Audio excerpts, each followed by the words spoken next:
de vida y dime a dónde iré o a quién buscaré. Queridas familias, queridos amigos, vamos viviendo en este clima de la Pascua. En la tarde de la Pascua, Jesús se aparece a sus discípulos, turbados por todo lo que ha pasado, la muerte de Jesús, pero esperanzados, pero aún todavía dubitativos, dudan, ¿qué pasa? Pero para poder comprender lo que ocurre ese día, tenemos que ver todo lo que ha pasado desde la mañana temprano.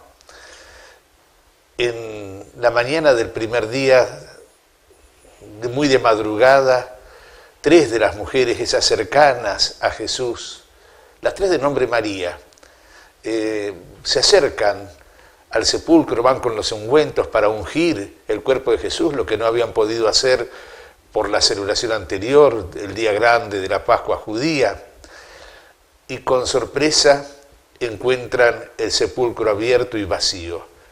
No ven nada más que eso y piensan que se han robado el cuerpo del Señor y corren a contarlo a los discípulos. Primera experiencia, hay un signo, pero todavía no se alcanza a percibir, el sepulcro vacío. Los discípulos corren, hay 2 que salen, al principio no le creen mucho a las mujeres, pero sin embargo Pedro y Juan corren, y nos dice el Evangelio que Juan corrió, que era más joven, corrió más rápido, y llegaron al sepulcro. Juan se asoma, pero deja que sea Pedro el primero que entre, y así se encuentran no solo el sepulcro vacío, sino también el sudario que envolvía el cuerpo de Jesús. Jesús ya no está ahí, y aquello les es suficiente. Juan, que es el que nos narra esto, nos dice que allí vio y creyó. María Magdalena vuelve más tarde al sepulcro, llora por lo que ha pasado, piensa que han robado el cuerpo de Jesús. Aparece alguien, una persona ahí, lo confunde, cree que es el cuidador del huerto, el jardinero, y cuando esta persona le pregunta, ¿qué buscas? Señor, si te llevaste el cuerpo, decime dónde lo pusiste y yo lo voy a ir a buscar. No reconoce en un primer momento que aquel es Jesús, pero basta una palabra para que su alma se llene de gozo. Es la palabra de Jesús que la llama por su nombre, María, y ahí lo descubre. Y así con ese entusiasmo le responde en hebreo, Raboní, maestro. Es la primera aparición de Jesús resucitado en la misma mañana de la Pascua a María Magdalena, y el signo es la cercanía de Jesús, pronunciar su nombre. La segunda de las apariciones que tenemos es a 2 discípulos que van caminando hacia su aldea, Emaús. Ha terminado la fiesta de la Pascua y ese día muchos son los que van regresando a sus pueblos, a sus aldeas, a sus ciudades. Y ellos vuelven, pero quizás también vuelven con ese temor por el peligro que se avecina. Son discípulos, que le pasó a Jesús y nos podrá pasar a nosotros.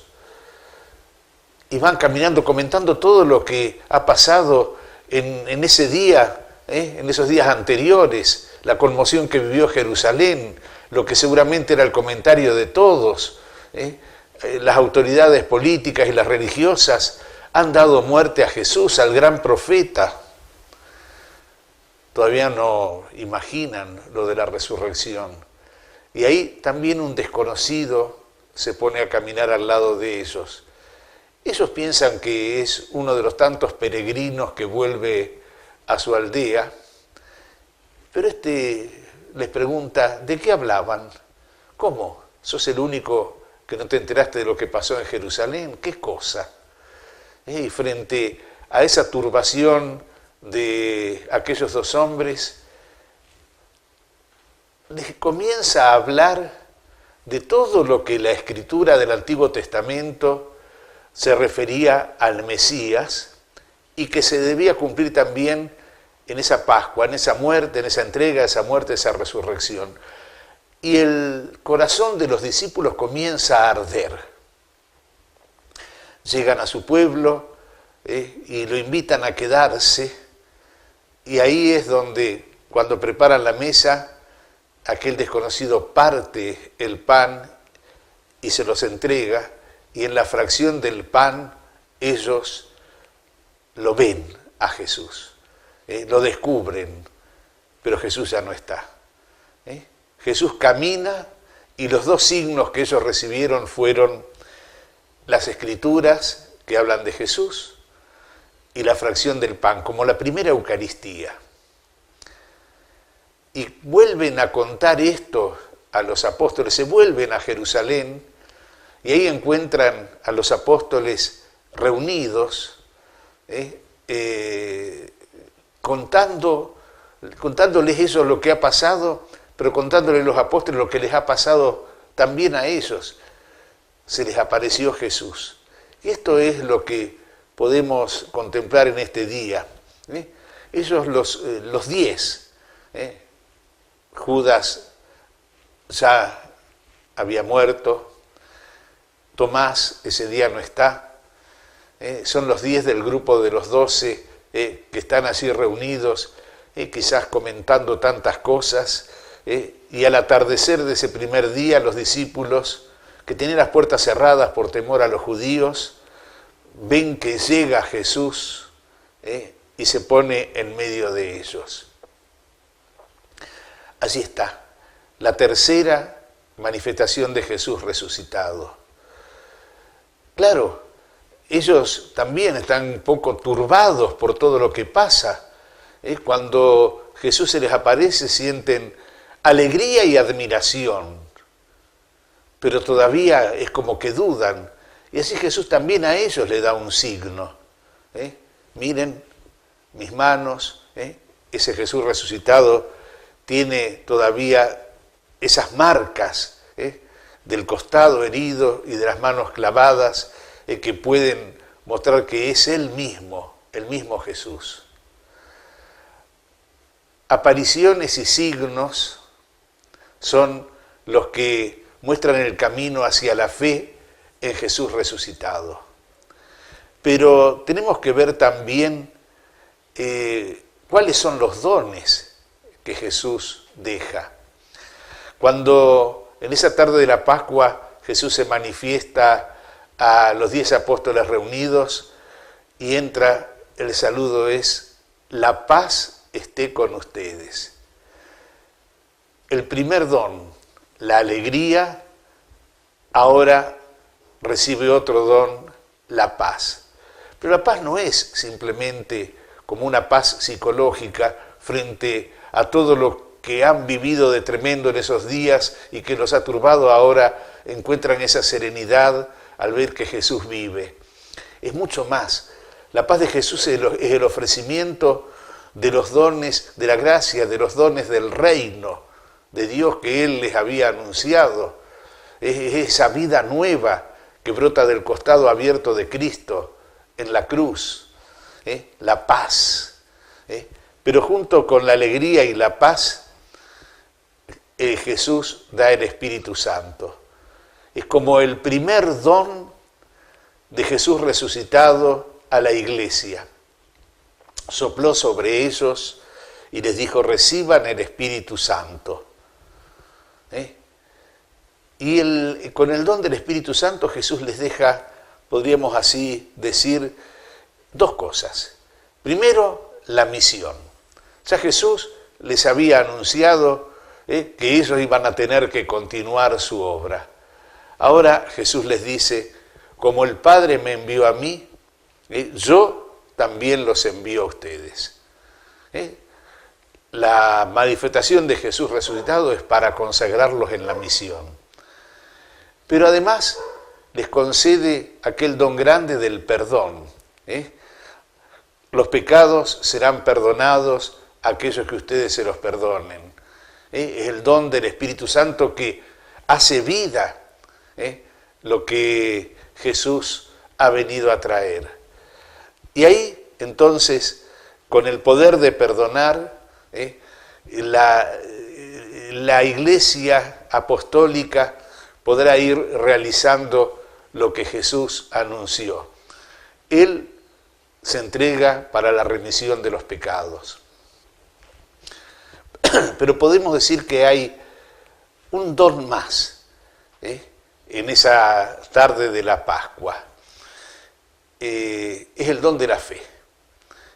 Los apóstoles ven los signos y creen.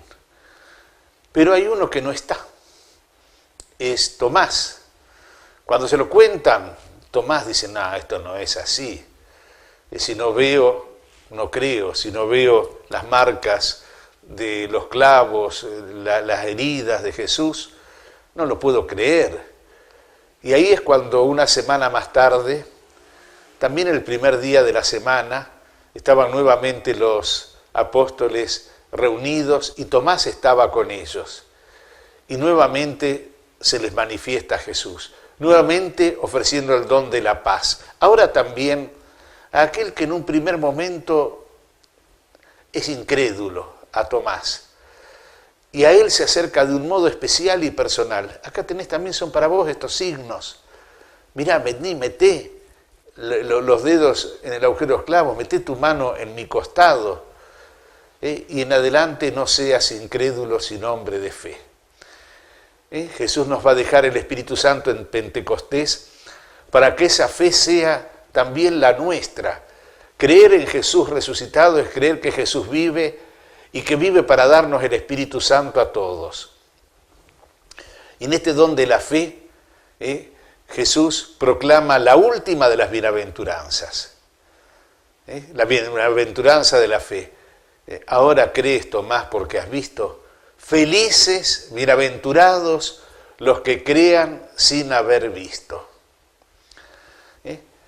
En este día de la octava de la Pascua, de la semana pascual que se completa, es importante que nosotros también volvamos con la mente, con el corazón, con la mirada de la fe, a aquellos acontecimientos del primer día que son los que fundamentan toda la vida y la fe de la Iglesia. Y miremos a los que recibieron las manifestaciones de Jesús. María Magdalena, los discípulos de Maús, los apóstoles. Miremos los signos que permitieron llegar a la fe a estos que lo recibieron. El sepulcro vacío, el sudario, las palabras de las Escrituras, la fracción del pan, las llagas en el cuerpo de Jesús resucitado. Y esto nos llevará a celebrar esa Pascua como fuente de vida hoy. La vida ha vencido a la muerte, la gracia ha vencido al pecado. En Cristo renacemos a una vida nueva. Cristo vive y es vida y esperanza para el mundo, también para nosotros. En este tiempo pascual pidamos la gracia de que también nosotros, con el don del Espíritu Santo, podamos proclamar: Jesús es el Señor. No lo podremos hacer sin el Espíritu Santo, pero en Él, el que crea que Jesús es el Señor y lo proclame y lo anuncie, tendrá vida. Que Dios los bendiga. Palabras de vida.